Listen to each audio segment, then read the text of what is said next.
ارے یہ فولاد کی اولاد یہاں کہاں ٹپک پڑی، ستیہ ناس! ریم ایہان کو اندر آتا دیکھ جلدی سے چھپنے کے لیے اپنے رائٹنگ ٹیبل کے نیچے گھسی تھی، لیکن جب وہ کمرے میں آیا وہی لمحہ تھا جب وہ زور سے چھینکی تھی، باہر نکلو، اس سے پہلے میں تمہیں گھسیٹ کر باہر نکالوں۔ وہ شیر کی طرح دھاڑا تھا۔ وہ اس کا فرسٹ کزن تھا اور ریم اپنے تمام گھر والوں سے چھپ کر ڈانس کلاسز لے رہی تھی، جس کا اسے جنون کی حد تک شوق تھا۔ لیکن بیڑا غرق ہو اس کی کمینی جیلس کلاس فیلو کا، جو اس کی ڈانس ویڈیو بنا کر اس کھڑوس کو بھیج دی تھی، جس نے پورے خاندان سے اسے لان تان کروائی اور اب خود اس کی کلاس لینے پہنچ گیا تھا۔ آپ کیوں اتنا بھڑک رہے ہیں؟ آپ کو کوئی حق نہیں۔ اس سے پہلے وہ اپنا جملہ مکمل کرتی، شٹ اپ، شوہر ہوں تمہارا، اور یہ رخصتی اسی ہفتے ہوگی۔ وہ حلق کے بل چلاتا اسے ششدر کر گیا۔ کیا مطلب؟ کون سا شوہر؟ کس کا شوہر؟ میرا تو کوئی شوہر نہیں۔ وہ حق تک سی بولتی لاپرواہی سے ہاتھ جھٹک کر باہر دوڑنے کو تیار تھی جب اس نے بڑی برق رفتار سے اس کا ہاتھ تھاما تھا۔ میں شوہر ہوں تمہارا اور تم پر پورا حق رکھتا ہوں، ایہان پوری شدت سے چلایا تو وہ پھٹی پھٹی آنکھوں سے اس کا چہرہ دیکھنے لگی۔ ایسا نہیں ہو سکتا، مجھ سے پوچھے بغیر میری امی کبھی میرا رشتہ آپ کے ساتھ نہیں کر سکتی۔ وہ شدید ششدر اور چکراتے دماغ سے بڑبڑا رہی تھی۔ یقین کر لو رحیم بی بی، کیونکہ یہی حقیقت ہے، اور میں آج ہی سب سے بات کرتا ہوں۔ مجھے اگلے ہفتے ہی رخصتی چاہیے، پھر فرصت سے میں تمہارا ڈانس کا شوق پورا کروں گا۔ وہ معنی خیزی سے کہتا اسے دیکھتا آگے بڑھ گیا، جبکہ وہ اپنے بولتے دل کے ساتھ من کے بھاری قدم اٹھاتے باہر نکلی تھی اور اپنی امی کے کمرے کی جانب قدم بڑھائے تھے۔ امی، امی! وہ کمرے میں داخل ہوتے انہیں نماز پڑھتا دیکھ وہیں نڈھال سے بیٹھ گئی، دماغ میں ٹیسیں اٹھنے لگی۔ وہ جانتی تھی وہ جتنی چنچل اور شرارتی تھی اتنی ہی حساس بھی تھی۔ ڈانس سے اسے عشق تھا، موسیقی اور رقص اسے بہت پسند تھے۔ وہ اپنے بابا کے گھر بچپن سے اپنی کزنز اور LED پر گانے لگا کر سنتی اور ڈانس کرتی، وہیں سے اسے ڈانس موسیقی میں دلچسپی ہونے لگی اور دیکھتے ہی دیکھتے اس کا شوق اس قدر بڑھ گیا کہ وہ ایک ماہر ڈانسر کی طرح رقص کرنے لگی۔ پھر اچانک ان کی زندگی میں طوفان برپا ہو گیا۔ اس کے والد کی ایکسیڈنٹ میں موت ہو گئی اور وہ اپنی ماں کے ساتھ نانوں کے گھر آ گئی۔ اس نے بہت ضد کی کہ وہ اپنے دھدیال رہے گی، لیکن اس کے ماموں اور نانوں چاہتے تھے کہ ان کی بیٹی ان کی آنکھوں کے سامنے رہے۔ دوسری جانب ریم کے دھدیال والے بھی بہت اچھے تھے، اس سے بے حد محبت کرتے تھے۔ وقت گزرنے لگا تھا اور ریم کا یہ شوق بڑھتا چلا گیا، لیکن اسے اپنے دھدیال کی طرح یہاں ڈانس موسیقی کی اجازت نہ تھی۔ اس کے نانا اور نانی اس سب کے سخت خلاف تھے۔ وہ 15 سال کی تھی جب اس کا نکاح اس کے ماموں کے بیٹے سے کر دیا گیا تھا، جو اس سے عمر میں 6 سال بڑا تھا۔ ریم لاؤبالی سی لڑکی تھی، یہ بات سب جانتے تھے، اور اسی لیے اس کا نکاح کیا گیا تھا کہ وہ اسے اپنے قریب اپنی نگاہوں کے سامنے رکھ سکیں۔ اس کے نانا نانی نے اس کی والدہ اور اسے یہاں رکھا ہی اس لیے تھا کہ وہ اس کی والدہ حور العین کا نکاح کر سکیں، اور یہی ہوا تھا۔ حور العین کا نکاح ان کے کزن حیدر سے کر دیا گیا تھا اور وہ اپنے گھر چلی گئی۔ ریم کو اس کے نانا نانی اور ماموں بالکل اپنے بچوں کی طرح پیار کرتے تھے، کیونکہ ان کا صرف ایک بیٹا ایہان تھا، اور یہی وجہ تھی کہ وہ سب ریم کو بڑے لاڈ پیار سے رکھتے تھے۔ شروع میں ریم اپنی مما کو بہت یاد کرتی اور اکثر ان کے پاس جانے کی ضد کرتی۔ حیدر صاحب بہت اچھے انسان تھے اور سب سے بڑھ کر وہ حور کے کزن تھے، تو وہ ریم سے بھی بہت پیار کرتے تھے۔ ریم ان کے گھر اکثر جا کر رہتی بھی تھی۔ ریم اپنی نانی کو امی کہتی تھی اور وقت گزرنے کے ساتھ وہ ان کے ساتھ کافی اٹیچ ہو چکی تھی۔ یوں ریم کے 2 گھر اور بھی تھے، جب دل چاہتا دادا گھر چلے جاتی تو کبھی اپنی مما کے پاس، لیکن جب حور العین اور حیدر صاحب کی اولاد ہوئی تو ان کی ساری توجہ ان کے بیٹے کی جانب ہو گئی، اور پھر ریم کا وہاں جانا کم ہوتا گیا۔ اس نے اپنی نانی کو ہی اپنی امی بنا لیا تھا اور ساری توجہ اپنے شوق کی جانب مبذول کر لی۔ جیسے جیسے وقت گزرتا گیا ریم اس گھر میں چلتی پھرتی تتلی بنی پھرتی رہتی۔ وہ جتنی معصوم تھی اتنی ہی شرارتی بھی۔ اسے خاموشی سے عجیب سا خوف آتا تھا۔ وہ سب کو تنگ کرتی، مسکراہٹیں بکھیرتی رہتی۔ اس کی نانی اور مامی اسے دیکھ دیکھ کر جیتی تھی اور اسے کبھی خود سے جدا نہ کرنا چاہتی تھی۔ سب جانتے تھے کہ اس کا سب سے بڑا شوق ڈانس تھا، اس کا عشق۔ دوسری طرف ایہان سنجیدہ مزاج نوجوان تھا، جس کے اصول ہی اس کے لیے سب کچھ تھے۔ ماتھے پر ہمہ وقت سنجیدگی لیے وہ سخت مزاج کا انسان تھا، جس کے لیے زندگی کام اور اصول کا نام تھی۔ جب جب وہ گھر ہوتا ریم اس کے سامنے نہیں آتی تھی۔ وجہ اس کا سخت مزاج تھا، اور ریم تو اچھی خاصی اس سے ڈانٹ ڈپٹ پڑتی رہتی تھی۔ وجہ ریم کا پڑھائی پر توجہ نہ دینا تھا۔ وہ جتنا کتابوں سے عشق کرنے والا انسان تھا، وہ اتنی ہی غیر ذمہ دار اور اصول توڑنے والی تھی۔ اس کی سخت مزاجی کو دیکھتے ہوئے تو اس کے والد نے اس کا نکاح ریم سے کیا تھا کہ وہ بچی اس کی زندگی میں رنگ بھر دے گی، اس کے مزاج کی سختی کو کم کر دے گی۔ اس گھر میں جہاں شور شرابہ اور تیز آوازیں کبھی کسی نے سنی نہ تھیں، ریحان کی غیر موجودگی میں وہ بلند آواز میں موسیقی لگا کے پاؤں میں گھنگرو ڈال کر رقص کرتی تھی، اور سب جانتے تھے جس دن ریحان کو اس بات کا علم ہوگا وہ گھر میں ایک طوفان برپا کر دے گا۔ لیکن وہ بھی ڈھیٹ تھی، اپنی امی کے لاکھ منع کرنے کے باوجود نہ رکی تھی۔ وہ اپنے کمرے میں خاموشی سے ڈانس پریکٹس کرتی تھی۔ پھر اچانک ایک دن اس کی دوست نے یونیورسٹی میں اسے بتایا کہ قریب میں ہی ڈانس کلاسز ہوتی ہیں، اگر وہ چاہے تو وہاں ایڈمیشن لے سکتی ہے، اور وہ بغیر کسی کو بتائے اپنی دوست کے ہمراہ وہاں پہنچ چکی تھی، اور اس کے ڈانس کو دیکھ کر وہاں اسے ایڈمیشن دے دیا گیا تھا۔ وہ گھر میں ایکسٹرا کلاسز کا کہتی خاموشی سے ڈانس پریکٹس کے لیے جانے لگی۔ پھر ایک دن اس کی یونیورسٹی میں ایک پارٹی رکھی گئی جس میں بہت سی لڑکیوں نے پارٹیسپیٹ کیا، اور وہ بھی ان میں شامل تھی۔ دو لڑکیوں کے درمیان کلاسک رقص کا مقابلہ ہوا تھا، اور وہ جیت گئی تھی۔ اسے انعام دیا گیا اور یونی میں اس کی کافی دھوم مچی۔ اس کے ساتھ جو لڑکی ہائی تھی اس نے اس کی ویڈیو وائرل کر دی تھی جان بوجھ کر، اور ریم کو بولتے سن لیا تھا کہ وہ چھپ کر گھر والوں سے کلاسز لیتی ہے۔ وہ تنزیہ مسکراتی نیٹ سے ریحان کا نمبر نکالتے بڑی ہوشیاری سے اسے ویڈیو سینڈ کر چکی تھی۔ ویسے بھی کون نہیں جانتا تھا ریحان مرزا کو، جانا مانا بزنس مین تھا وہ، اور ہر لڑکی کو زبان پر اس کا نام تھا۔ اس کے حسن و جمال اور سنجیدہ شخصیت کو دیکھ کر لوگ اس کے اسیر ہوئے بیٹھے تھے، لیکن ریحان مرزا کو کسی چیز کی پرواہ نہیں تھی۔ اس کے فین پیجز تھے جہاں اس کی ایک ایک مومنٹ کی پر نظر رکھی جاتی اور کیپچر کر کے ٹک ٹاک پر چڑھایا جاتا اور الفا مین کہا جاتا۔ لڑکیاں اسے بہت سے ناموں سے پکارتی تھیں، لیکن وہ کسی کو کھاتے میں نہ لاتا تھا۔ سوشل میڈیا سے اس کا دور دور تک کوئی ناتا نہ تھا۔ ہاں، البتہ بزنس ڈیلنگ اور باقی باتوں کے دوران میڈیا ان کا پیچھا نہ چھوڑتا تھا اور ان کی ایک ایک مومنٹ پر نظر رکھے ہوئے تھا۔ ریحان جو اپنے آفس میں ابھی میٹنگ سے فری ہو کر بیٹھا تھا، اپنے فون پر نوٹیفیکیشن دیکھ کر چونکا، اور پھر جیسے ہی ویڈیو آن کی اس کا فشار خون ابلنے لگا۔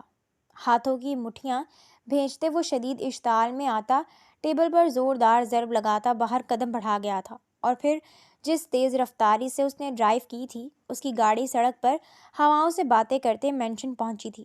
داخلی دروازے سے اندر داخل ہوتے وہ اس قدر بلند آواز میں چلایا تھا کہ ریم جو اس سب سے بے خبر آ کر اپنے کمرے میں تھکی ہاری سو چکی تھی، اس کی آواز پر اچھل کر اٹھ بیٹھی تھی۔ اللہ خیر، اس جن کو کس نے کچھ کہہ ڈالا؟ وہ خود سے ہم کلام ہوتی بولی، یہ جانے بغیر کہ آج اس کی ہی سختی آنے والی تھی۔ دادو اور اس کی ماں جو گھر پر تھے اس کو گرجدار آواز پر باہر آتے اسے دیکھنے لگے تھے۔ کیا ہوا ہے بچے، کیوں اتنے غصے میں ہو؟ وہ نرمی سے گویا ہوتی متفکر سی اس کی لال بھبوکا چہرے کو دیکھنے لگی۔ پوچھے اپنی لاڈلی میڈم سے جو سارے خاندان میں ہماری رسوائی کروانے پر تلی ہے، ہم سب سے چھپ کر ڈانس پریکٹس کے لیے جاتی رہی ہے اور آج یونیورسٹی میں انعام جیتی ہے۔ اتنا سب کچھ یہ لڑکی ہماری نظروں کے نیچے کرتی رہی ہے اور آپ سب کو خبر بھی نہ ہوئی۔ وہ اپنے اندر برپا طوفان کو جارحیت لیے گرجا تو وہ دونوں چکراتے سر سے ایک دوسرے کو دیکھنے لگی۔ اچھا تم بیٹھ جاؤ، آرام سے بات کرتے ہیں، بچی ہے سنبھل جائے گی، ہو گئی غلطی، ویسے بھی اسے شوق ہے، اگر اس نے حصہ لے بھی لیا مقابلے میں تو اس میں کوئی حرج نہیں۔ ڈرتے ڈرتے اس کی والدہ بولی تو وہ حیران سا انہیں دیکھنے لگا۔ بہت کچھ غلط ہے اس میں مما، میں نہیں چاہتا کہ ریحان مرزا کے گھر کی جانب کوئی غلط نگاہ اٹھا کر دیکھے، اور آپ جانتی ہیں آج یہ ویڈیو مجھے ریم کی ہی کسی کلاس فیلو نے بھیجی ہے۔ کتنی سبکی ہوگی مجھے جب لوگوں کو یہ پتہ چلے گا کہ میری منکوہا یونیورسٹی میں ناچ گانے میں حصہ لیتی ہے۔ وہ شدید اشتعال میں اپنا ماتھا مسلنے لگا۔ اچھا میرا بچہ، ہم سمجھائیں گے اسے، تم پریشان نہ ہو، ابھی وہ گھر نہیں ہے، آتی ہے تو ہم بات کرتے ہیں، اس کی دادی نے بات سنبھالتے ہوئے نرمی سے کہا تو وہ سر اسبات میں ہلا گیا۔ ریم جو لاک لگا کر سوئی ہوئی تھی اس کی تو روح کانپنے لگی تھی نیچے سے آتی آوازوں پر۔ اس کی گرجدار آواز پر ہی اسے یقین ہو گیا تھا کہ وہ سب جان گیا ہے۔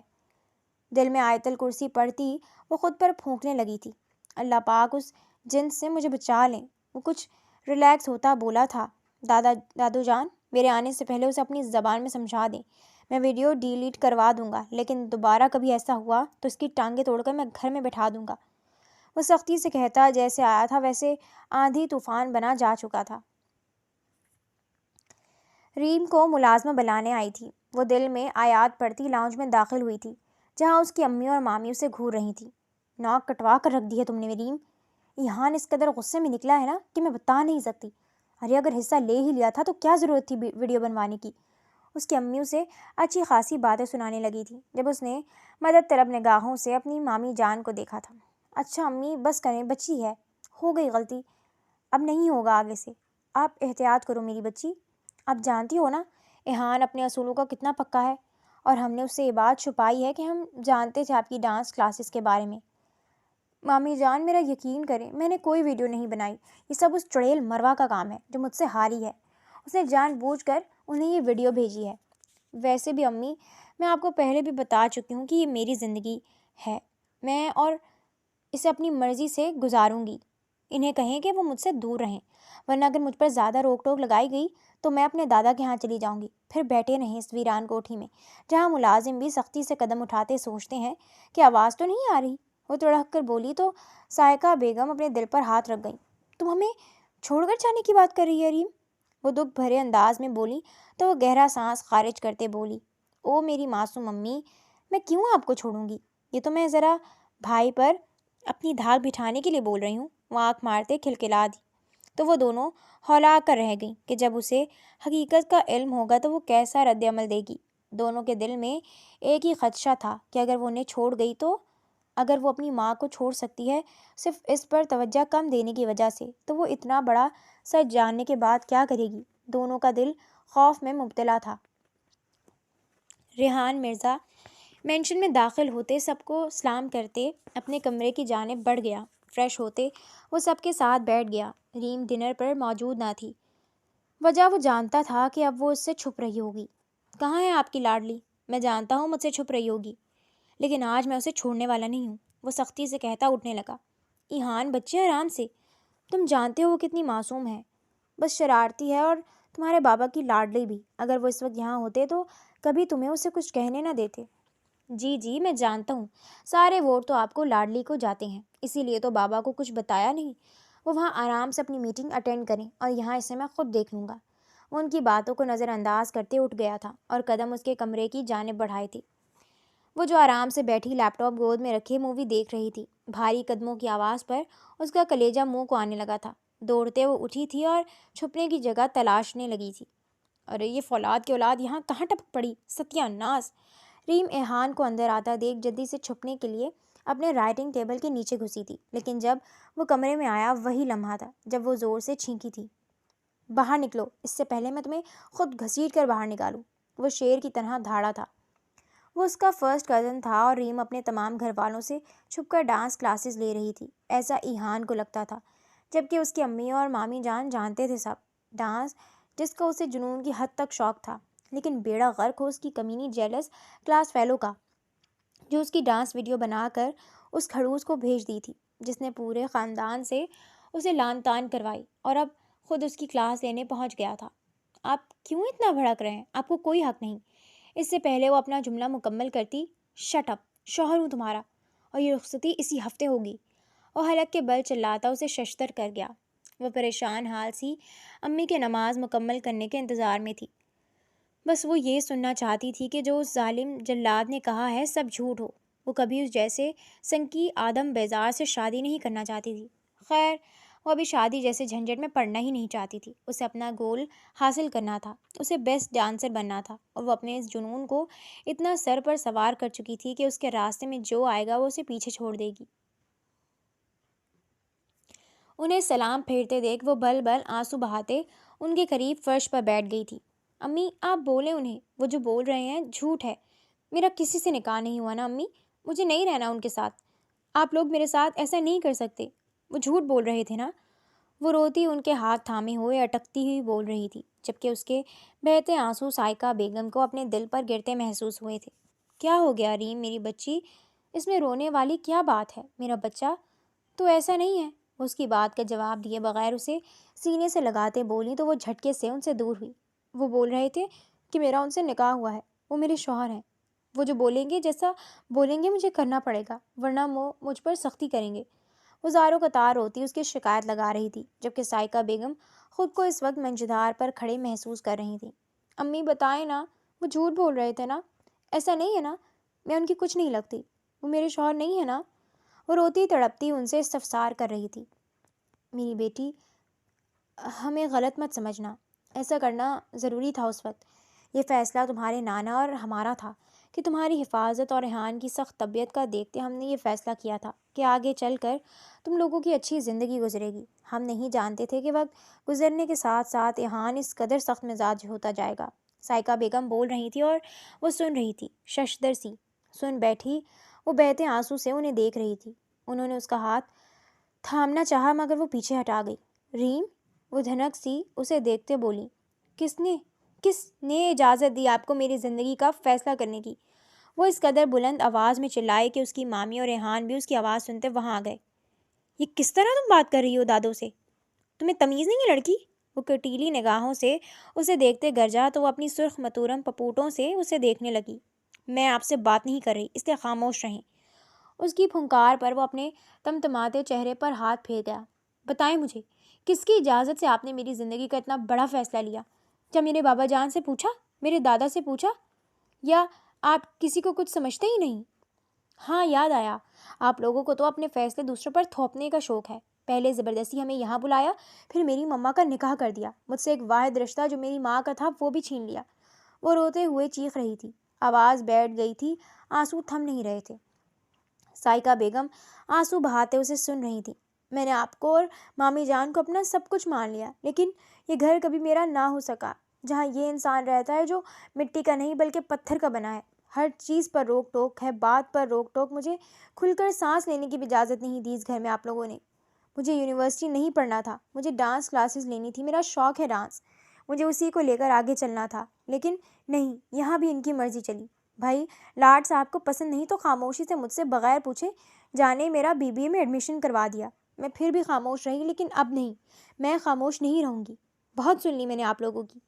یہ گھر نہ آج میرا ہے اور نہ کبھی ہوگا۔ گھر ایسے نہیں ہوتے جہاں رہنا بھی کسی دوسرے کی مرضی کا ہو۔ مجھے یہاں نہیں رہنا، مجھ سے غلطی ہو گئی، مجھے بہت پہلے ہی یہاں سے چلا جانا چاہیے تھا۔ نہ یہ گھر میرا ہے اور نہ یہاں کے لوگ۔ وہ روتے ہوئے سنگینیت سے چیخی تھی۔ وہاں موجود دونوں عورتیں اپنا سانس روک گئی تھیں۔ وہ اسی پل، اسی وقت سے ڈرتی تھیں جب وہ واپس جانے کا کہے گی۔ وہ اپنے دھدیال جاتی رہتی تھی، لیکن ان لوگوں نے کبھی اسے وہاں رہنے نہ دیا تھا۔ جانتے تھے کہ اگر وہ وہاں رہنا شروع ہو گئی تو روز روز وہاں جایا کرے گی اور ان کا گھر اس کے بغیر سونا ہو جانا تھا۔ نہ میری بچی، ایسے نہ کہو، میں ہوں نا تمہاری امی۔ سائقہ بیگم لہجے میں فکر و یگانگت سموئے گویا ہوئیں تو وہ سر نفی میں ہلا گئی۔ مجھے نہیں رہنا یہاں۔ آپ لوگوں نے مجھ سے اتنا بڑا سچ چھپایا، پہلے مجھ سے میری مما کو چھینا اور اب آپ مجھ پر زبردستی اس انسان کو مسلط کرنا چاہتے ہیں۔ وہ بغیر کسی کو سنے بولی جا رہی تھی۔ سائقہ بیگم اور ارم بیگم اس کی باتوں سے کافی ہرٹ ہو رہی تھیں، لیکن وہ اس وقت کسی کی بھی سننے کے موڈ میں نہ تھی۔ بس بہت ہو گیا یہ میلو ڈرامہ، ختم کرو اسے اب یہیں۔ تم کہیں نہیں جا رہی، خاموشی سے بیٹھو، ورنہ مجھے سختی پر مجبور کرو گی تو سزا بھگتو گی۔ ایحان جو کب سے اسے بولتا سن رہا تھا غصے سے چلایا تو وہ اس سے بھی بلند آواز میں چیخی تھی، میں آپ سے بات نہیں کر رہی، بہتر ہوگا آپ مجھ سے بات نہ کریں، اور میں دیکھتی ہوں کون مجھے روکتا ہے۔ میں واپس جا رہی ہوں اپنے گھر، جہاں مجھ پر کوئی اپنے فیصلے مسلط کرنے والا نہ ہوگا۔ وہ غیظ و غضب کی تصویر بنی۔ آج اسے وہ معصوم اور شرارتی ریم بالکل نہیں لگ رہی تھی، بلکہ یہ تو کوئی اور ہی تھی۔ کہاں جاؤ گی؟ وہاں جہاں تمہارا اپنا کوئی نہیں، وہاں جہاں سب لالچ میں بیٹھے ہیں تمہارے باپ کو جائیداد کو ہڑپنے کے لیے۔ تمہاری مما کو ہم یہاں اسی لیے لے آئے تھے تاکہ تمہارے اپنے دادا نے ہمیں فون کر کے بتایا تھا کہ تمہارے چاچو تمہیں مارنا چاہتے تھے اور تمہاری مما سے نکاح کر کے تمہارے بابا کی ساری جائیداد ہڑپنا چاہتے تھے۔ وہ غصے میں سب کچھ بھلاتا چھپے رازوں سے پردہ ہٹانے لگا۔ جاؤ، شوق سے جاؤ، دیکھتا ہوں میں کون رکھتا ہے تمہیں۔ وہ اس قدر بلند آواز میں گرجا کہ بے ساختہ وہ اپنے کانوں پر ہاتھ رکھ گئی۔ آپ سب جھوٹے ہیں، مجھے کسی پر یقین نہیں۔ وہ بے یقین سی نفی میں سر ہلانے لگی، رونے سے آنکھیں سوجی اور سائقہ بیگم کو اپنی بچی پر ترس آیا اور وہ آگے بڑھنے لگی جب وہ سرت سے ان سے پیچھے ہٹی۔ دور رہیں آپ مجھ سے، جھوٹے ہیں آپ لوگ، جھوٹ بولتے ہیں۔ وہ وحشت زدہ سی چیخی تو اس کی اس قدر بدتمیزی پر ایہان ضبط کا دامن چھوڑتے، اس کے بازو کو جھٹکتے، اس کا رخ اپنی جانب کرتے اس کے ہاتھ بلند کر گیا اور فضا میں اس کے بھاری ہاتھ کی آواز پر ایک جمود چھا گیا۔ وہ اپنے گال پر ہاتھ رکھے ایک جانب تھوڑا سا جھکے ہوئے یقین سی سر اٹھاتے اسے دیکھ رہی تھی، جبکہ باقی دونوں نفوس کی بے ساختہ چیخوں پر وہ اپنے اٹھے ہاتھ کو دیکھنے لگا تھا۔ وہ کبھی اس پر ہاتھ نہیں اٹھانا چاہتا تھا، لیکن اس کے الفاظ اور کڑوے جملے اسے ایسا کرنے پر مجبور کر گئے اور انجانے میں وہ اس پر ہاتھ اٹھا گیا تھا۔ فضا میں چھائی وحشت ناک ماحول میں خاموشی رقص کرنے لگی تھی۔ وہ سامنے کھڑی دھان پان سی لڑکی اپنی مسحور کن غلافی پلکوں کو اٹھاتے بے یقین سے اسے دیکھ رہی تھی۔ اس وقت ایہان کو کچھ بہت غلط ہونے کا احساس ہوا تھا، لیکن اب وہ کچھ نہیں کر سکتا تھا۔ جو ہو چکا تھا اس کا مداوع نہ تھا۔ ریم، اس کی مامی کے لبوں سے اس کا نام نکلا تھا اور وہ پل میں حواس کھوتی فرش پر بکھرتی چلی گئی تھی۔ کمرے میں موجود تینوں نفوس پل میں بوکھلاتے اس کی جانب بڑھے تھے، جو فرش پر بکھرتی چلی گئی تھی۔ ریم، میری بچی! قطار در قطار آنسو بہتے ان کے چہرے کو بھگونے لگے تھے۔ دل میں اٹھتے درد پر وہ ایہان کو اسے اٹھاتا دیکھ رہی تھی۔ دادو جان، اسے ابھی ہاسپٹل لے کر جانا ہوگا۔ وہ جو دونوں ساکت کھڑی تھی انہیں دیکھتا وہ خود بھی بے چین ہوتا بولتے آگے قدم بڑھا گیا۔ گاڑی میں بیٹھتے وہ قریبی ہاسپٹل میں داخل ہوئے تھے۔ ڈاکٹر اسے ایمرجنسی روم میں لے کر جا چکے تھے، لیکن پیچھے وہ تین نفوس کرب سے کمرے کے بند دروازے کو دیکھ رہے تھے۔ تمہیں اسے حقیقت نہیں بتانی چاہیے تھی ایہان، تم نے بہت غلط کر دیا۔ میری بچی جانے اس وقت کس حال میں ہوگی۔ ہم سب جانتے تھے کہ اسے جب بھی حقیقت کا علم ہوگا وہ ایسے ہی رد عمل ظاہر کرے گی۔ وہ بالکل ٹھیک کہتی ہے، اسے یہاں ہم نے اس کی مرضی سے جینے کب دیا ہے؟ ہم اسے باہر جانے سے روکتے رہے، یہاں تک کہ اس نے اپنی ماں سے ملنا بھی کم کر دیا۔ ایک گھر ہی تھا اس کا جہاں وہ تمہارے خوف سے اپنی مرضی نہیں چلا سکتی تھی۔ آج مجھے لگ رہا ہے میرا فیصلہ غلط تھا۔ وہ نڈھال سی بینچ پر بیٹھ گئیں۔ میرے جانے انجانے میں ریم کے ساتھ زیادتی کر چکی ہوں۔ تمہارے دادا اور میں نے اس وقت صرف تمہارے بارے میں بہتر سوچا کہ تمہاری خاموش مزاجی اور سخت گیر لہجے کو صرف ریم بدل سکتی ہے۔ وہ تمہاری زندگی میں اپنے رنگوں سے خوشیاں بکھیر سکتی ہے۔ یہ تو سوچا ہی نہیں کہ بدلے میں اسے تم سے کیا ملنے والا تھا۔ وہی سختی، سرد پن، وہ گیر لہجے میں کہتی شدت سے رو دی۔ امی! وہ آگے بڑھتا ان کے قدموں میں بیٹھ گیا۔ ارم بیگم اسے بیٹھا دیکھ آنسو سے بھری آنکھوں سے ریم کے لیے دعا گو تھیں۔ امی، میں جانتا ہوں مجھ سے غلطی ہوئی ہے، مجھے اپنے غصے پر قابو پانا چاہیے تھا۔ جو راز اتنے عرصے سے ہمارے سینوں میں دبا ہوا تھا اسے ابھی بھی راز ہی رہنے دینا چاہیے تھا۔ میں اس کی بدتمیزی برداشت نہیں کر پایا اور غصے میں وہ سب بول گیا جس کا مجھے اس وقت سخت پچھتاوا ہو رہا ہے۔ ان کی نکاح کی بات اسے اندیکھی آگ میں جلا گئی تھی۔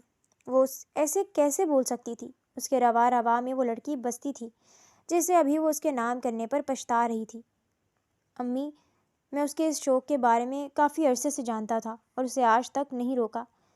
ہاں، مجھے اس کا ڈانس کرنا پسند نہیں ہے، بے شک یہ اس کا شوق ہے، لیکن ہے تو غلط کام نا۔ آپ خود ہی بتائیں میں کیسے پسند کر لوں اس بات کو کہ میری بیوی غیر محرموں کے سامنے رقص کرتی رہے؟ کیا یہ میری غیرت پر جوتا نہیں ہے؟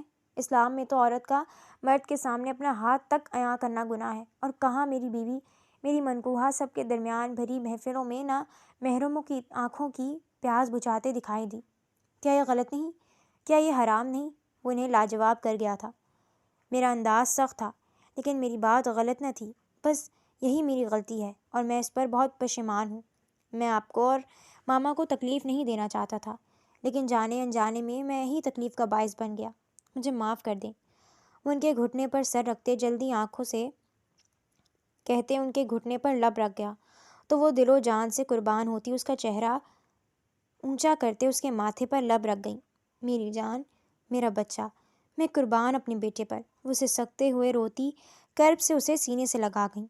تمہارے دادا اور میں نے اسی لیے فیصلہ لیا تھا، لیکن آج مجھے تمہاری اس حرکت نے اپنے فیصلے پر ہی پچھتانے پر مجبور کر دیا ہے۔ بچے، میں ریم کے ساتھ کوئی زیادتی نہیں کرنا چاہتی۔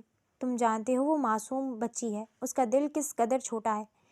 میں مانتی ہوں تمہاری ہر ایک بات پر، یہاں تمہاری بھی غلطی ہے۔ تمہیں چاہیے تھا تم اسے اعتماد میں لیتے، اسے سمجھاؤ کہ اس شوق کو گھر تک رکھے، باہر کی دنیا میں یہ حرام مانا جاتا ہے۔ وہ دل میں کسک لیے بولی تو روم کا دروازہ کھولتے ڈاکٹر باہر نکلی تھی اور انہیں دیکھتے وہ تینوں ان کی جانب بڑھے تھے۔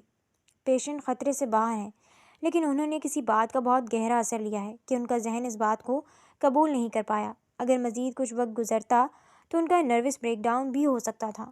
ڈاکٹر انہیں ہدایت دیتی، احتیاط کرنے کا کہتی جا چکی تھی، جبکہ وہ تینوں پیچھے ڈاکٹر کی اس بات پر شل ہو گئے تھے۔ اب کیا ہوگا؟ اگر اس نے واپس جانے کی ضد کی تو ہم کیا کریں گے؟ سائقہ بیگم روتی بولی تو ارم بیگم بھی تکلیف سے لب بھیج گئی۔ کچھ نہیں ہوگا، آپ اندر جائیں، میں ڈاکٹر سے بات کرتا ہوں، گھر کب تک جا سکتے ہیں؟ وہ اپنے اندر اٹھتے طوفان پر منتشر ذہن سے قدم آگے کی جانب بڑھا گیا۔ پیچھے وہ دونوں دروازہ کھولتے اندر داخل ہوئی تھیں، جہاں وہ بیڈ پر لیٹی چھت کو گھور رہی تھی۔ میری بچی، میری جان، میرا بیٹا اپنی امی سے ناراض ہو گیا ہے، وہ روتی اس کے قریب جاتے بولی تو اپنی سسکی دباتے انہیں نظر انداز کرتی آنکھیں موند گئی۔ مامی پلیز مجھے میرے گھر چھوڑ آئیں، ورنہ مجھے اپنا فون دیں، میں اپنے دادا جان کو کال کر لوں۔ وہ بولی بھی تو صرف اتنا کہ اس کے الفاظ ان کو اندر تک جھنجھوڑ کے رکھ گئے۔ ریم، سائقہ بیگم دکھ اور تکلیف سے اس کا نام پکارتے، اس کی آنکھوں کے سرخ گوشے دیکھتی، رنج و الم میں لرزتے ہاتھوں سے اس کی آنکھیں صاف کرنے لگی۔ یہاں مجھے دیکھو ریم، میری جان اپنی امی سے اتنی ناراض ہو کے دیکھنا بھی گوارا نہیں۔ وہ مغموم دل سے بولتی، اس کی بند آنکھوں پر سایہ فگن پلکوں کی جھالر کو حرکت کرتا دیکھ سانس روک گئیں۔ ریم، میری طرف دیکھو، مجھے معاف کر دو بچے۔ کیا وہ اس قدر ناراض تھی کہ وہ انہیں دیکھ تک نہ رہی تھی؟ کمرے میں داخل ہوتے ایہان ان کی تڑپ، ان کے آنسو دیکھتے بے چین سا آگے بڑھا تھا۔ لاشعوری طور پر وہ خود بھی خوف زدہ تھا۔ ارم بیگم نے آگے بڑھتے اس کے ماتھے پر لب رکھے تھے۔ تم جانتی ہو میری بیٹی نہیں ہے، میں ہمیشہ سے چاہتی تھی کہ اللہ پاک مجھے بیٹی عطا فرمائے، لیکن کچھ اندرونی مسائل کی وجہ سے میں دوبارہ ماں نہیں بن سکتی تھی۔ میری ہے خواہش، یہ خواہش خواہش ہی رہ گئی تھی، پھر تم ہماری زندگی میں آئی۔ ہورولین کے جانے کے بعد میں نے تمہیں اپنی بیٹی صرف سمجھا نہیں، مانا بھی ہے۔ ریم، میں جانتی ہوں تم ہم سے ناراض ہو، غصہ ہو بچہ، لیکن ہم نے کبھی بھی تمہارے لیے کچھ غلط نہیں سوچا۔ ہورولین کا حیدر سے نکاح اس لیے کروایا جلد بازی میں کیا گیا تھا کہ کہیں تمہارے چچا کو انتہائی قدم نہ اٹھا دیں۔ تم نہیں جانتی میری بچی، تمہاری ماں بھی تمہارے لیے پریشان تھی۔ اس وقت امی اور میں نے انہیں تسلی دی تھی کہ آج سے تم ہماری بیٹی ہو، ہم نے تمہیں اپنے خون کی طرح سینچ سینچ کر پالا ہے، ہماری جان بستی ہے تم میں میری بچی۔ میں جانتی ہوں تم اس وقت تکلیف میں ناراض ہو، ہمیں غلط سمجھ رہی ہو، لیکن کبھی ہمارے پیار اور محبت کو غلط مت سمجھنا۔ ہم نے کبھی بھی ایہان کو تم سے بڑھ کر نہیں چاہا، یہ نکاح بھی تمہاری حفاظت کے لیے کیا تھا۔ وہ گھٹی گھٹی سسکیوں کے درمیان بول رہی تھی۔ ہمیں چھوڑ کر مت جاؤ میرا بچہ، ہم تمہارے بغیر نہیں جی پائیں گے، وہ روتی بول رہی تھیں۔ ریم، جو دل پر پتھر رکھے ہوئے تھی، اپنے لیے انہیں روتا دیکھ کر اس کا دل وحشت سے پھٹنے والا ہو گیا تھا۔ وہ آنکھیں کھولتے ان کے آنسوں سے تر چہرے کو دیکھتی پھوٹ کر رو دی تھی۔ مجھے نہیں رہنا یہاں، مجھے وحشت ہو رہی ہے یہاں، یہ گھر میرا نہیں ہے۔ آپ لوگوں نے مجھ سے اتنا بڑا سچ چھپایا، میں کبھی نہیں معاف کروں گی سب کو، میرا دل دکھایا ہے آپ لوگوں نے۔ وہ روتی اٹل لہجے میں بولتی جا رہی تھی۔ سائقہ بیگم اس کے پھوٹ پھوٹ کر رونے پر خود بھی تکلیف اور اس کے دور جانے کے خوف سے رو دی تھی۔ ہمیں معاف کر دو ہماری بچی، یہ گھر، یہاں کے لوگ سب تمہارے ہیں، ہمیں چھوڑ کر مت جاؤ، ہم جی نہیں پائیں گے تمہارے بغیر۔ وہ تینوں سر جوڑے روتی جا رہی تھیں۔ ایہان وہاں کھڑا لب بستہ ان کی پرسوز سسکیاں سن رہا تھا۔ اسے اپنی غلطی کا احساس بڑی شدت سے ہو رہا تھا۔ کاش کہ وہ خاموش رہ جاتا تو حالات کچھ اور ہوتے، یہ سوچتے وہ کچھ دیر بعد انہیں لیے مینشن کے لیے روانہ ہوا تھا، اور پھر دن گزرنے لگے تھے۔ لیکن ریم پہلے جیسی نہ رہی تھی۔ وہ جو تتلی بنی سارے گھر میں دندناتی پھرتی تھی، خاموش ہو گئی تھی۔ اس کی ساری معصوم حرکتیں، شرارتیں ختم ہو چکی تھیں۔ یہ تو وہ ریم نہ تھی جو ہنستی کھیلتی مسکراتی رہتی تھی، یہ تو کوئی اور تھی، جسے دیکھ کر ان دونوں کو وحشت ہونے لگی تھی۔ بالکل خاموش، ایک الگ ریم۔ ریحان مرزا واپس آ چکے تھے، اور انہیں ساری بات کا جب علم ہوا تو ایہان پر اچھے خاصے بگڑے تھے۔ ہورولین بیگم ان سے ملنے آئی تھی، لیکن ریم اپنے کمرے سے ہی نہیں نکلی۔ وہ ان کا سامنا نہیں کرنا چاہتی تھی۔ وہ اس وقت خود ترسی کا شکار ہونے لگی تھی۔ اسے اپنا آپ برا لگنے لگا تھا، ارد گرد موجود لوگوں کا پیار اسے دکھاوا لگنے لگا تھا، اور یہی سے ڈپریشن اور انگزائٹی جڑ پکڑتی تھی۔ ان دنوں بس اس کے دماغ میں ایک بات رقص کرتی تھی کہ یہ اس کا گھر نہیں، یہاں کے لوگ اس کے نہیں۔ اپنے ماموں کے بے حد اصرار پر وہ سب کے درمیان بیٹھی کھانا کھا رہی تھی، بالکل خاموشی سے۔ ایہان کو آج یہ خاموشی بری طرح چبھنے لگی تھی۔ وہ اسے ایسے نہیں دیکھ سکتا تھا۔ دل نے اعتراف کیا تھا۔ وہ کیوں نہ سمجھتی تھی کہ وہ اسے دنیا کے سرد اور گرم سے بچانا چاہتا تھا، لیکن بول نہ پاتا تھا۔ ریم میری بچی، کیوں اتنی خاموش رہتی ہو؟ ہم تو ہماری بیٹی کو دیکھنے کے لیے ترس گئے ہیں۔ کچھ نہیں ماموں جان، میں نہیں چاہتی میری وجہ سے آپ کے گھر میں کوئی بدمزگی ہو۔ الفاظ تھے کہ نشتر جو سیدھا بیٹھے تینوں نفوس کے دل میں کھبوئے گئے تھے۔ بچے، یہ کیسی بات کر رہی ہو آپ؟ یہ آپ کا گھر ہے، یہاں کے لوگ آپ کے ہیں۔ وہ ضبط سے بولے تو وہ طنزاً مسکرا دی۔ اپنی جھونپڑی میں راج کرنا دوسروں کے محل میں غلامی کرنے سے بہتر ہے۔ یہ میرا گھر نہیں ہے، نہ آج نہ کل۔ یہ صرف آپ کے اکلوتے بیٹے اس گھر میں وارث کا گھر ہے۔ میں یہاں صرف مہمان کے طور پر تھی۔ میری ماں مجھے ساتھ نہیں لے کر جا سکتی تھی تو مجھے مجبوراً آپ لوگوں پر مسلط کر دیا۔ وہ سخت لہجے میں کہتی وہاں سے اٹھتی جا چکی تھی۔ پیچھے وہ لوگ لب بھینچ کے رہ گئے تھے۔ یہ وہ کیا بنتی جا رہی تھی؟ وہ ایسی تو نہ تھی۔ امی، سائقہ بیگم جو روتی اپنے کمزور ہاتھوں سے آنسو صاف کرنے لگی تھی، نڈھال سے ریحان صاحب کے سینے سے لگ گئیں۔ وہ صرف ہمارے پاس مجبوری کے طور پر رہ رہی ہے، صرف اس لیے کہ ہم اسے جانے نہیں دے رہے، ورنہ وہ ایک پل بھی ہمارے پاس نہ رکے گی۔ وہ روتی جا رہی تھیں، بدن کانپ رہا تھا۔ وہ ہمیں معاف نہیں کر پا رہی ریحان، وہ سب کچھ بھول چکی ہے، ہمارا پیار، محبت۔ اسے بس اتنا یاد ہے کہ ہم نے اس کے ساتھ زیادتی کی ہے۔ مہینہ ہونے کو آیا ہے لیکن اس میں کوئی بدلاؤ نہیں آیا۔ وہ مجھے مار رہی ہے ریحان، اس کا یہ رویہ مجھ بڑھیا کو وقت سے پہلے مار دے گا۔ ریحان صاحب انہیں سینے سے لگاتے سرخ نگاہوں سے ریحان کو دیکھنے لگے تھے جو اس سب کا ذمہ دار تھا۔ وہ لب بھینچ کر رہ گیا، بدن میں شرارے پھوٹنے لگے تھے۔ وہ جانا چاہتی ہے تو اسے جانے دے بابا جان، اس پر جتنی سختی کریں گے وہ اتنا ضدی ہو جائے گی۔ وہ بیٹھتے بری طرح رو دی تھی۔ ریحان صاحب اور ارم بیگم انہیں لیتے ان کے کمرے میں جا چکے تھے، لیکن اس پر ایک سخت نگاہ ڈالنا نہ بھولے تھے۔ پیچھے وہ اپنے خون میں پھوٹتے شراروں کو قابو کرتے بے ساختہ قدم اس کے کمرے کی جانب بڑھا گیا تھا۔ دروازہ وا کرتے وہ اندر داخل ہوا تھا جہاں وہ بیڈ پر بیٹھی آنسو بہا رہی تھی۔ وہ اسے روتے دیکھ لب بھینچ گیا تھا۔ اپنے ناکردہ گناہ پر اس پر مزید شرمندگی نے گھیرا تنگ کیا تھا۔ وہ دھیمے قدم اٹھاتے اس کے کمرے میں داخل ہوا تھا اور خاموشی سے اس کے قریب بیٹھ گیا تھا۔ وہ جو گھٹنوں میں سر دیے رو رہی تھی، اپنے قریب کسی کی موجودگی محسوس کر کے سر اٹھایا تھا اور سامنے اسے بیٹھا دیکھ منجمد سی رہ گئی تھی۔ کیا کرنے آئے ہیں آپ یہاں؟ اب میں نے کیا کر دیا ہے؟ وہ سسکتے چنگاری تھی۔ بول تو رہی ہوں سب کو چھوڑ دیں جان میری، جانے دیں، مجھے نہیں رہنا مجھے آپ کے گھر میں، نہ میں یہاں موجود ہوں گی نہ آپ میری موجودگی سے تنگ آئیں گے۔ وہ روتی گریہ زاری سے چیخی تھی۔ ایہان نے ناگواری سے اسے دیکھا تھا جو آج پہلے سے مختلف نظر آ رہی تھی۔ میں نے ایسا کبھی نہیں چاہا ریم، یہ میرا نہیں بلکہ آپ کا بھی گھر ہے۔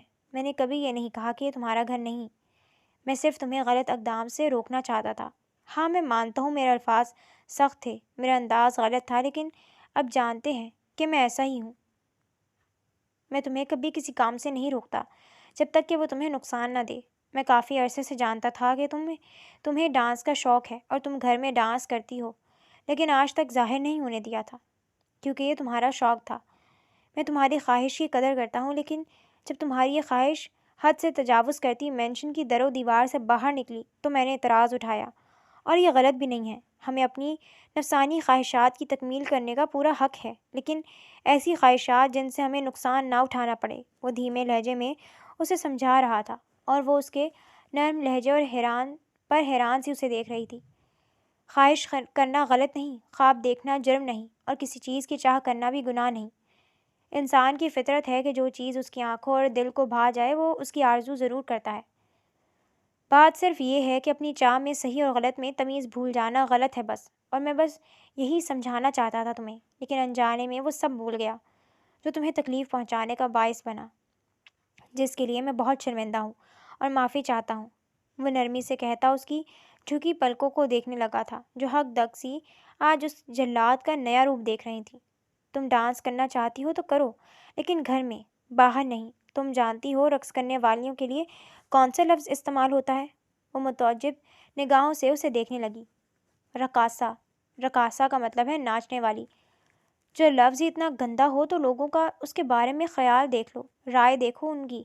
لوگ ناچنے والی کو غلط بولتے ہیں، ان کی معاشرے میں عزت نہیں ہوتی۔ آپ کا فرمان ہے لوگوں پر ایسا زمانہ آئے گا کہ ان کے دل قرآن مجید سے تنگ پڑ جائیں گے اور وہ اس میں کوئی لذت و حلاوت نہیں محسوس کریں گے۔ جب وہ ان چیزوں میں کوتاہی کریں گے جن کا انہیں حکم دیا گیا ہے تو کہیں گے بے شک اللہ بڑا غفور الرحیم ہے، اور جب ان اعمال کا ارتکاب کریں گے جن سے انہیں منع کیا گیا تو کہیں گے ہماری بخشش تو ہو ہی جائے گی، ہم نے کون سا شرک کیا ہے۔ بس ان کے تمام کام لالچ پر مبنی ہوں گے جن میں کوئی سچائی نہ ہوگی۔ امام ابو العالیہ رحمۃ اللہ علیہ۔